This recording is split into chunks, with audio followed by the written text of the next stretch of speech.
Si on veut s'expatrier parce qu'on espère trouver le bonheur ailleurs, on risque d'être déçu. C'est sans doute qu'on veut partir pour de mauvaises raisons. Et on ferait mieux d'aller en vacances. Quand on discute avec des gens plus âgés qui se sont installés à l'étranger, il y a cette fierté d'être allé au bout d'une aventure. C'est 88% des expatriés qui recommandent l'expérience et qui disent que, à peu près dans les mêmes proportions, que si c'était à refaire, ils le referaient. Donc c'est bien. Mais bien ne veut pas dire facile. Quand on parle de faire sa vie ailleurs, on a tout de suite des clichés en tête. Passer sa retraite en Thaïlande, ouvrir une école de surf en Amérique centrale ou devenir influenceuse à Dubaï. Mais qui n'a jamais rêvé d'une vie meilleure à l'étranger? Comparé aux fantasmes d'ailleurs, la vie réelle a évidemment toujours ses inconvénients, où que ce soit. Pourtant, ça n'empêche pas les gens de partir. Pour certains, ce sera une aventure de courte durée, pour d'autres, un choix durable ou définitif. Comment peut-on trouver le bonheur loin de chez soi?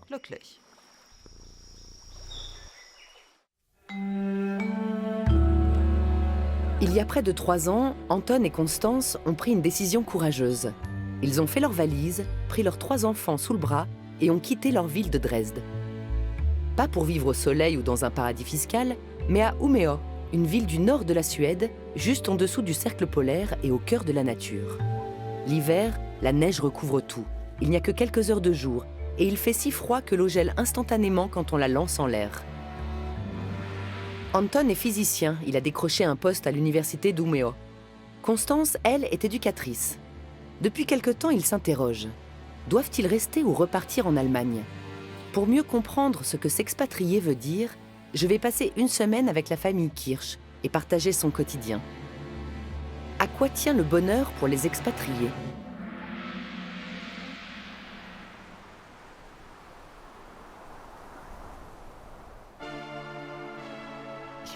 J'étudie la question de l'expatriation depuis le milieu des années 1990, donc depuis très longtemps.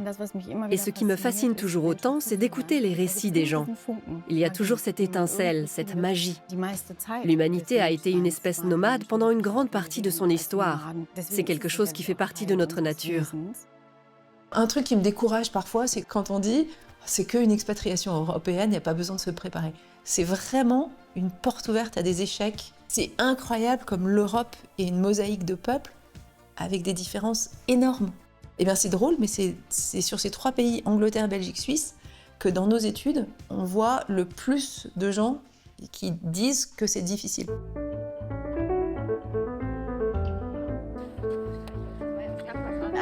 L'un de mes grands chocs culturels, ça a été le barbecue en hiver. Je me disais, c'est n'importe quoi, il fait super froid, qu'est-ce qu'on va manger?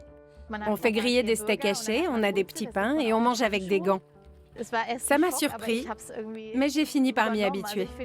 Je trouve ça vraiment chouette finalement de ne pas se laisser déterminer par la météo.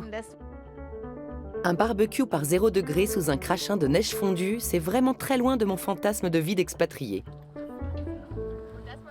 Nous sommes en décembre et en Suède, il fait nuit pratiquement en permanence. Qu'est-ce qui a poussé Anton et Constance à partir et surtout, pourquoi à Umeå?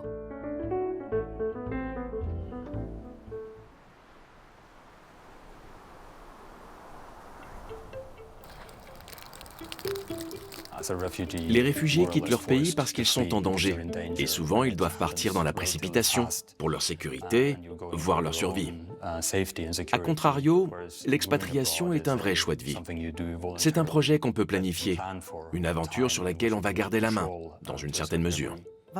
On peut être confronté à des circonstances contre lesquelles on ne peut rien. Des difficultés économiques, par exemple. Et au XIXe siècle, pour la première fois, des personnes qui étaient dans cette situation ont eu la chance extraordinaire de dire « Très bien, alors je m'en vais ». Je pense que c'est un tournant dans l'histoire de l'humanité, le fait d'avoir cette possibilité de partir. On avait soudain cet espoir d'une vie meilleure. Après le siècle des Lumières, cette idée s'est répandue plus largement dans la population. On a vu émerger le concept de droit au bonheur. Et c'est quelque chose qui s'est imposé dans les consciences à partir du XIXe siècle. Je vous ai apporté quelque chose. Des cornichons? Exactement. D'authentiques cornichons du Spreewald. Génial. On n'en trouve pas ici. Non, Vous avez adopté des traditions suédoises? Les tacos. Les tacos du mardi? Non, les tacos du vendredi. Et qui parle le mieux suédois? Ce sont les enfants, c'est sûr. C'est nous qui l'avons appris le plus vite, parce qu'on doit le parler tous les jours à l'école. Vous aviez quel âge à votre arrivée ici? 5 ans. Oui, et toi, tu avais 7 ans. Sophie a tout de suite été scolarisée. Vous vous êtes vite fait des amis? Oui, Qu'est-ce qu'on fait avec ses amis en Suède quand il fait nuit tout le temps? Tu fais quoi avec ton copain Lucas?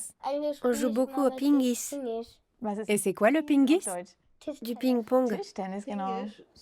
C'est chouette. Si on sortait tant qu'il fait encore à peu près jour.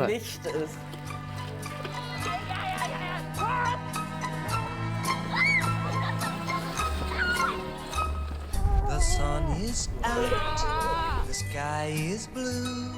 There's not a cloud to spoil the view, but it's raining. Aujourd'hui, en Allemagne, on s'expatrie très majoritairement pour des raisons professionnelles. Environ 75% des gens qui décident de partir à l'étranger ont un diplôme universitaire. Les seniors qui vont s'installer en France ou en Espagne pour y passer leurs vieux jours constituent une infime minorité des expatriés. La mobilité internationale, c'est vraiment le fait de la jeune génération. Dans les années 80, l'expatriation, c'était l'entreprise qui disait « Monsieur Dupont, vous avez été choisi pour partir en Afrique pour 3 ans. Vous allez emmener votre femme et vos enfants et dans 3 ans, vous allez revenir. » Si vous êtes passé par une expatriation, vous avez beaucoup plus de chances d'aller très haut dans l'entreprise. Aujourd'hui, les expats d'entreprise, c'est 16% des Français de l'étranger. Et même parmi eux, quand on les interroge, la première raison de partir, c'est pas de répondre à une demande dans l'entreprise, c'est l'entreprise est un moyen pour réaliser mon projet de partir à l'étranger pour ces fameuses questions de développement personnel, de découverte, etc. Qu'est-ce qui vous a poussé à vous installer ici? La Suède m'a toujours attirée, parce que je travaille dans le milieu éducatif et pendant mes études, j'avais entendu dire que la Scandinavie avait une longueur d'avance dans ce domaine. J'avais aussi fait un stage de formation dans le sud du pays et j'avais très envie de travailler ici. Moi, je venais d'avoir mon doctorat et je voulais travailler à l'étranger. On était déjà venus en Suède, moi pour 2 semestres en Erasmus à Lund, et toi comme jeune fille au pair à Halmstad. Donc on connaissait déjà la langue. Quand on se promène dans la forêt au printemps ou en été, on se rend compte que la végétation est très différente, qu'on vit dans une autre zone climatique. Vous avez fait une liste des pour et des contre? Et qu'y avait-il dessus? Oui, tout à fait, on a fait une liste. Ce qu'on avait écrit dans la colonne des pour, c'était par exemple d'avoir de vrais hivers. Ça nous disait bien de revivre ça. Et puis aussi le fait d'être davantage au contact de la nature. Parce qu'en Allemagne, on vivait dans une grande ville et c'était plus compliqué. Ce qui a été décisif, ça a été une discussion avec nos amis. Ils nous ont dit « Ça fait tellement longtemps que vous nous parlez de cette envie, de cette possibilité, que si vous ne le faites pas maintenant, vous serez encore à en parler dans 5 ans. » À ce moment-là, on s'est regardé et on s'est dit « Allez, on le fait. » Il y a se préparer pour le pays et se préparer pour l'expatriation. Et généralement, sur les aspects logistiques, on est bien informé. La température, la pollution, les aspects de solitude, de réinvention de soi, de doute, les gens sont beaucoup moins préparés. Et je suis frappée de voir que plus il y a de moyens de communication, moins les gens communiquent. Ils s'informent, donc ils vont sur des sites internet, et c'est utile, mais ce qu'ils font pas, de moins en moins, c'est de téléphoner à quelqu'un sur place. Et ça, pourtant, c'est indispensable. En général, les expats sont vraiment très enclins à partager leur expérience. Et une autre chose, c'est que quand on peut faire un voyage de reconnaissance, ça se fait de moins en moins parce qu'on se dit, avec une bonne webcam, je vais vous montrer l'appart où vous allez habiter, et puis l'école des enfants avec une webcam. C'est quand même pas du tout la même chose. Pour se faciliter les choses, on peut procéder par étapes. Se dire, je vais partir 1 an, et si ça me plaît, j'envisagerai de rester. On se fixe une date butoir en quelque sorte. Et quand on doute, le mieux est d'essayer. Qu'est-ce que vous espériez en changeant de paysage? Et est-ce que tout s'est passé comme prévu? Ce que j'espérais, en tout cas dans les premiers mois et les premières années, c'était qu'on passerait plus de temps en famille. Et c'est ce qui s'est effectivement passé, surtout le premier hiver. On a la piste de ski de fond juste derrière la maison. Et je trouvais ça génial de pouvoir aller skier le soir après le boulot, quand les enfants étaient couchés, avec la piste pour moi tout seul. J'aimais beaucoup cette solitude. Mais au fil des mois, c'est devenu un peu trop solitaire. Comme on n'a pas de famille ici, pas d'amis de longue date, ça fait 2 ans et demi qu'on passe énormément de temps ensemble. Et ce qui était agréable au début est devenu pesant. Quand on s'expatrie en famille, on doit relever d'autres types de défis. On va souvent se retrouver plus dépendants les uns des autres qu'on ne l'était auparavant, ce qui peut générer des tensions dans les relations. L'enjeu, c'est de préserver la dynamique et l'unité de la cellule familiale, tout en respectant les besoins de chacun de ses membres pour s'épanouir ou s'adapter à cette nouvelle culture. Il y a plus de 80% des couples expatriés qui le disent, l'expatriation, ça renforce le couple. De temps en temps, j'aime bien dire avec mon mari, on s'est mariés hyper jeunes. Je dis, plutôt que de changer de conjoint, on va changer de pays. Voilà, ça procure aussi l'excitation, la découverte qui est nécessaire pour une vie de couple. En revanche, l'expatriation ne soigne pas ce qui va mal dans le couple par elle-même. Et donc pour un couple qui va pas bien, c'est dangereux de partir en expat. Et ce n'est pas valable uniquement pour les couples en crise, mais aussi pour moi. Parce que si j'ai envie de m'expatrier dans l'espoir de résoudre tous mes problèmes ou de sortir de ma dépression, je risque de vite déchanter. Quand on essaie de fuir un problème, tôt ou tard, on va s'apercevoir qu'il nous a suivis. Mais ça peut être une bonne chose. Si on voit que ce mal-être persiste alors qu'on est parti très loin, on va se dire qu'il est peut-être temps de régler le vrai souci. Cette mode de l'expatriation ne me paraît pas particulièrement bien inspirée. À l'étranger, on se retrouve dans une société qu'on connaît beaucoup moins bien et sur laquelle on aura potentiellement encore moins de prise que sur celle d'où on vient. On va donc être encore plus exposé aux aléas extérieurs qu'on ne l'était chez soi. Pour la famille Kirsch, il ne s'agissait pas de fuir, mais plutôt d'aller vers l'inconnu. Leur moteur était la curiosité. Comment se sont-ils adaptés à la société suédoise, que ce soit à l'école ou au travail ?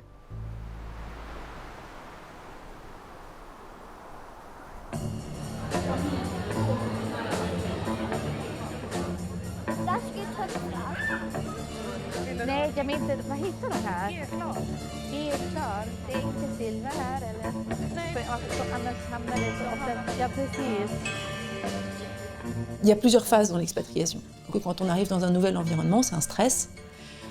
Et donc, on va libérer plein d'énergie pour s'adapter à ce nouvel environnement. Et donc, dans les études sur l'expatriation, on va appeler ça la lune de miel. C'est le moment où tout semble possible. Tout le monde parle chinois autour de moi. C'est pas grave, je vais apprendre le chinois.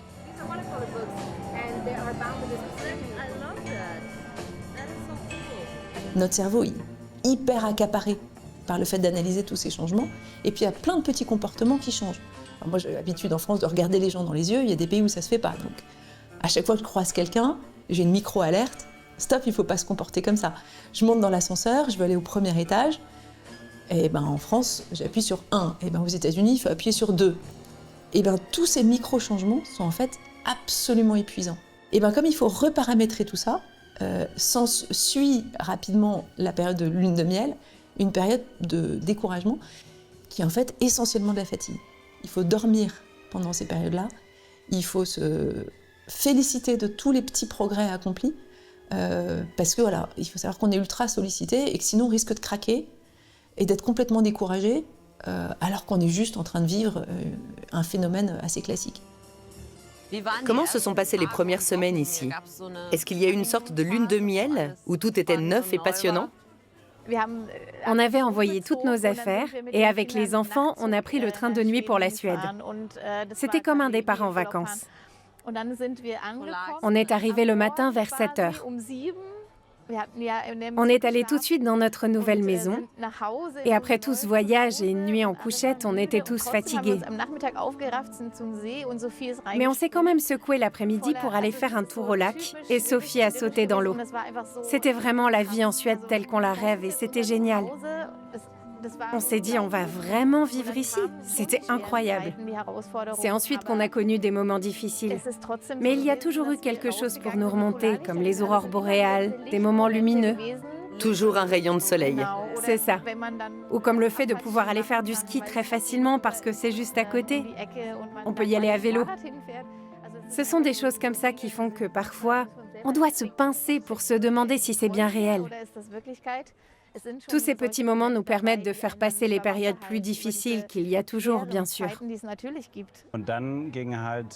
On a tout de suite été confrontés au problème de la langue. Sophie a fait sa rentrée à l'école, les petits à la crèche, et ils ne comprenaient rien. Donc on n'a pas connu cette période de lune de miel. Les premiers mois ont été plutôt difficiles, jusqu'à Noël. Pour les deux plus grands, c'était épuisant. On s'est aperçu qu'ils dormaient beaucoup les premiers temps. Et ils pleuraient aussi davantage, souvent de frustration. Parfois, ils n'arrivaient pas à dire exactement ce qui les chagrinait. Il fallait vraiment être présent pour les aider. À Dresde, ils étaient un peu indépendants, ils voyaient leurs amis. Ici, ce n'était plus le cas. C'était plus compliqué à vivre. Il a vraiment fallu les accompagner. Parmi les points négatifs, celui qui revient souvent, c'est le sentiment de solitude. Ça commence par le fait qu'on ne sait pas très bien s'exprimer dans la langue locale. On a l'impression de parler comme un enfant de 5 ans, alors qu'on aimerait dire des choses très complexes. C'est frustrant et on se sent seul parce qu'on n'arrive pas à partager ce qu'on ressent. Alors la première chose qui aide quand on se sent perdu dans des moments de solitude, c'est de savoir que c'est normal. Normal et provisoire. C'est pas moi qui ai raté mon expatriation, c'est dans les 6 premiers mois, vivre de la solitude, c'est normal. En revanche, il faut surtout pas y rester parce que pour la plupart des gens, la solitude, c'est un état un peu dangereux. Donc il faut se renseigner sur savoir comment faire des rencontres. Quand on part, on laisse derrière soi son cercle social, toutes les relations qui sont comme une forteresse qui nous protège. On ne s'était pas forcément aperçu de l'importance de ces liens et à quel point on en dépendait. Mais quand on s'expatrie, tout à coup, on le comprend, parce qu'on se sent seul et plus vulnérable qu'avant. Dans ce cas-là, il n'y a pas de honte à appeler ses proches. Il ne faut pas avoir d'orgueil mal placé. On a le droit de trouver la solitude pesante, et d'en parler, et de se confier à quelqu'un. Est-ce qu'il y a eu un moment où vous vous êtes dit « ça y est, on est intégré » Pour moi, c'était quand on est allé à la réunion parents-prof de notre fille aînée et que la maîtresse nous a dit « Depuis janvier, Sophie bavarde beaucoup avec sa voisine de classe. »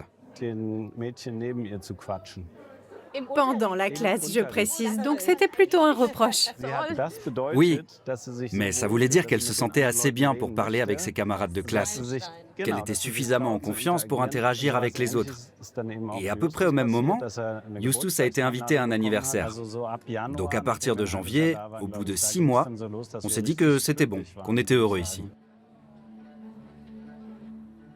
Généralement, c'est au bout d'un trimestre que les enfants commencent à aller mieux. Et donc, une des choses très concrètes, c'est que souvent à Noël, je dis aux familles, c'est pas forcément une bonne idée de rentrer à Noël la première année dans votre pays, parce que c'est le moment où les enfants commencent à s'intégrer. Et si vous les faites machine arrière, le retour en janvier est hyper difficile. Le fait de tenir bon, de se remettre en question, c'est quelque chose qu'on retrouve chez beaucoup d'expatriés qui ont réussi à s'intégrer durablement ailleurs. Je me rappelle toujours l'histoire de cette femme qui avait émigré avec son mari et ses enfants aux États-Unis au milieu du 19e siècle, dans la région de Chicago. Ils se sont établis comme fermiers, puis son mari est décédé. Elle s'est retrouvée seule avec ses enfants, la ferme. Le fils n'était pas encore assez âgé pour s'occuper de l'exploitation. Alors pendant 20 ans, elle l'a dirigé toute seule, ce qui était très inhabituel pour une femme. Elle l'a fait prospérer au fil des années et l'a progressivement agrandi. Beaucoup de paysans qui ont émigré se sont dit « Là-bas, je vais faire comme ici, je vais cultiver de l'orge ». Mais dans l'Illinois, au 19e siècle, ça ne fonctionnait pas. Pour réussir à s'implanter, il fallait donc cultiver du maïs, comme les agriculteurs américains. Il faut ce déclic, se dire « Il faut que je m'adapte. Je ne vais pas m'accrocher à ce que je connais, mais apprendre quelque chose de nouveau ». Je pense que c'est un facteur important. Qu'est-ce que ça donnerait de recommencer ma vie ailleurs? Ronia, cultivatrice de maïs dans l'Illinois. Ça sonne bien, mais on peut être sûr que je serai morte de faim au bout d'un mois ou que je réembarquerai vite fait sur le paquebot. Quand on s'expatrie, il faut savoir surmonter les moments difficiles, sans être trop dur avec soi-même. On a besoin de persévérance et de ténacité, mais aussi de petites bulles de bonheur quotidiennes contre la solitude et le mal du pays. Un appel vidéo, une visite, ou une série bien de chez nous.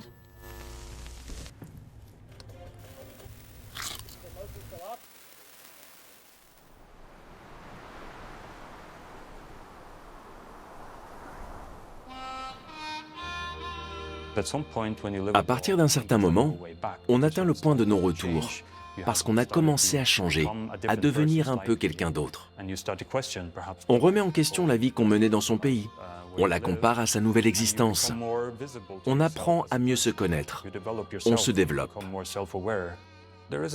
Une étude américaine montre que les gens qui vivent et travaillent à l'étranger ont une image plus claire d'eux-mêmes que les autres.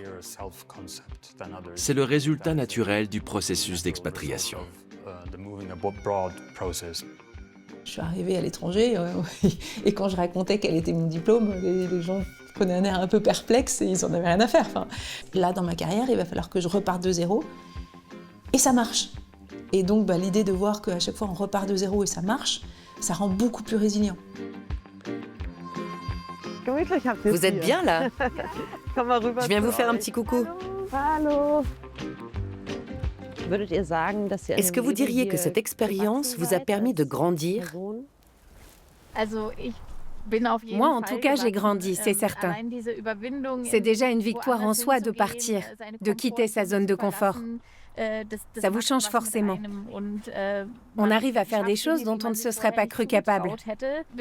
Passer un entretien d'embauche dans une langue étrangère, s'en sortir dans le monde du travail d'un autre pays.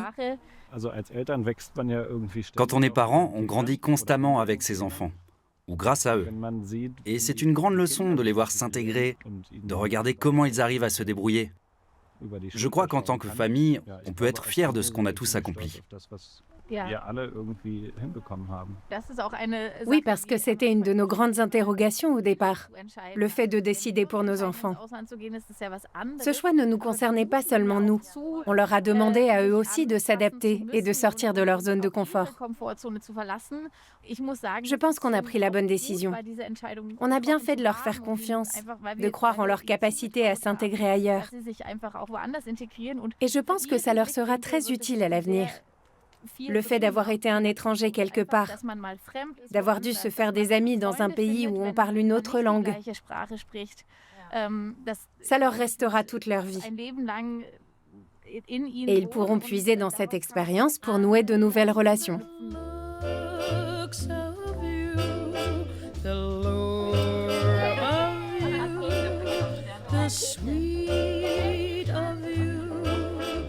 Constance et Anton n'ont jamais regretté leur choix de s'expatrier. La récompense de leur audace, ce sont des expériences que rien ne pourra jamais leur enlever. Pourtant, ils ont décidé de revenir à Dresde l'été prochain.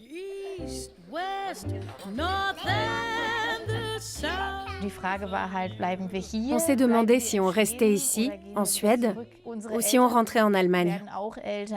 Nos parents commencent à prendre de l'âge et on se sent la responsabilité d'être près d'eux.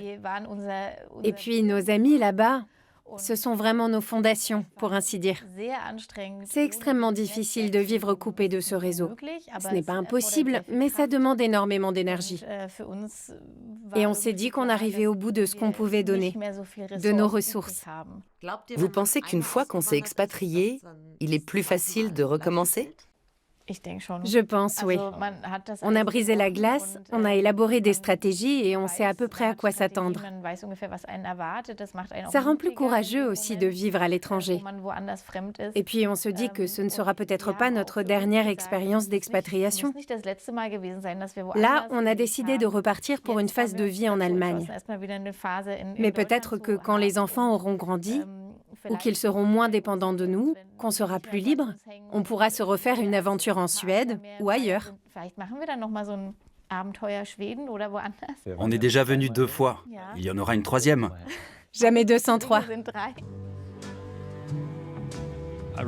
Du point de vue du coaching ou de la thérapie, le fait qu'un patient expatrié rentre chez lui peut aussi être une réussite, dans la mesure où c'est le bon choix. Quand je vois des vidéos de gens qui sont à Dubaï parce qu'ils ne veulent plus payer d'impôts, avoir le soleil toute l'année, développer leur business à tout prix, tout en se moquant des pauvres cloches restées au pays, je suis consterné. J'ai envie de leur dire d'aller se faire voir. Ce type d'expatriation, c'est une fuite des structures sociales. Si on disait tous « débrouillez-vous, moi je me tire », ceux qui fondent nos sociétés se désagrégeraient complètement. Les entreprises nous demandent souvent d'évaluer l'expatriabilité d'un cadre. Est-ce que vous croyez qu'il fera un bon expat ou est-ce que vous pensez que lui, il ne faut surtout pas qu'il parte? Et nous, on refuse complètement de rentrer là-dedans. Il n'y a pas de mauvais expats, il y a des gens qui sont mal préparés. Il y a une bonne expat attitude, donc qui sont ouverts, qui sont humbles, qui sont sociables, qui sont curieux, mais ça s'acquiert.